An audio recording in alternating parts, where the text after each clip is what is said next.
You're living in a state that will be majority minority in the next couple decades, if you will.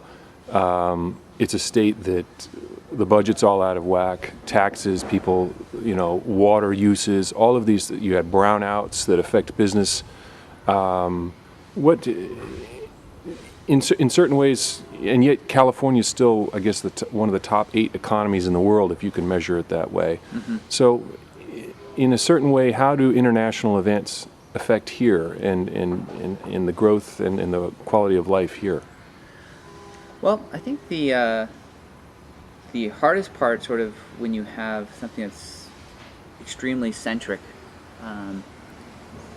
is that within that area there is sort of the hyperinflation of homes and cost of living, and that sort of comes with the fact that there's with the success. The success, and that a lot of times that drives other members of the community away from you. It makes it difficult for whether it's a teacher or some type of other position that maybe hasn't had the wealth. It makes it difficult for the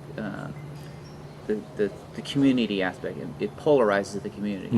And that's one of the things that, even though it seems positive that you've grown in wealth, it polarizes sort of this community. I mean, you have a lot more wealthy or poor, but the middle class starts to get pushed out, and so that makes it hard on this society, and also the sort of the competitiveness of the Silicon Valley environment, pushed for perhaps more commitment from personal time into your job, and the trade-off for kind of immediate gratification or something that it was a commitment many people who moved here were willing to make, was to give up some portion of their personal life in order to help the company succeed. And that takes a toll upon, I think, the families, whether it's a wife or children or any partner you have at home. When you spend an extra 2 days a week on your job, or an extra 8-10 hours over a week, you're not in the community either. Yeah, you start to give up the other things that create sort of a balanced life, and I think that was something that happened over the the 80s, 90s, and early 2000s, until sort of the bust, and then a little bit of reality set in, because many people committed many hours and in return got nothing, and then they started to realize, why did I give up not being home? And like I said, it fragmented the family.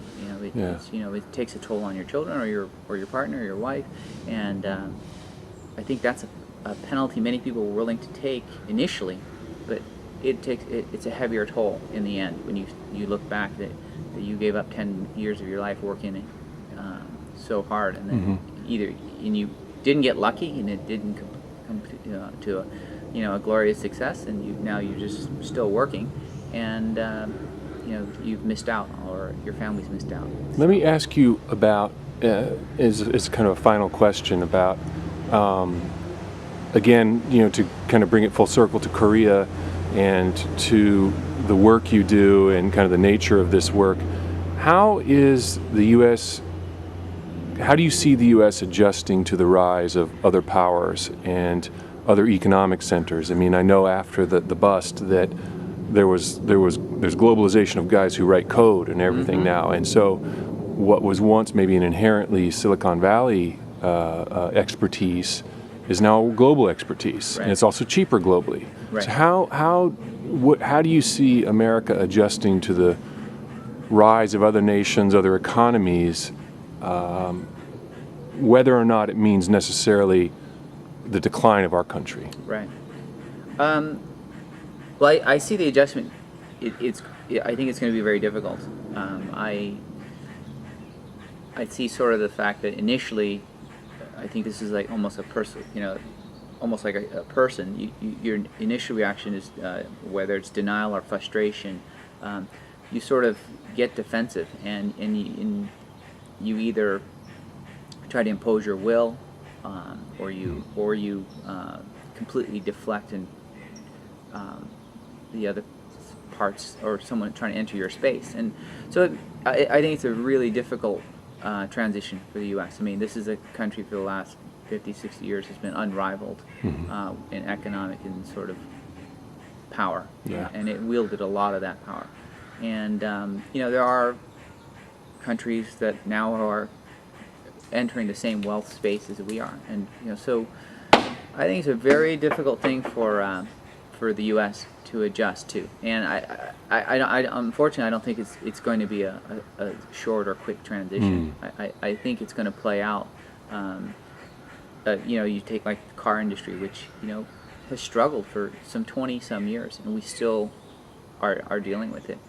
So, as a balance of sort of economics goes throughout the world, I think it's natural for other powers to grow, and their people to have standards of living increase significantly, and become more educated and create their own industries. And so now that's a spreading of wealth, which we were very lucky for 50, 60, 70 years to be the total center of that space. And I think it's definitely a dose of reality that that's not the way it's going to be in probably for the next 100 years or whatever. Yeah, So yeah. It is important for us to transition, and for our own continued growth as a country from an economics and job standpoint. But I do sort of see this is not going to be as an easy or a transition that perhaps we would have thought it would be. Great. Definitely. Thanks, man.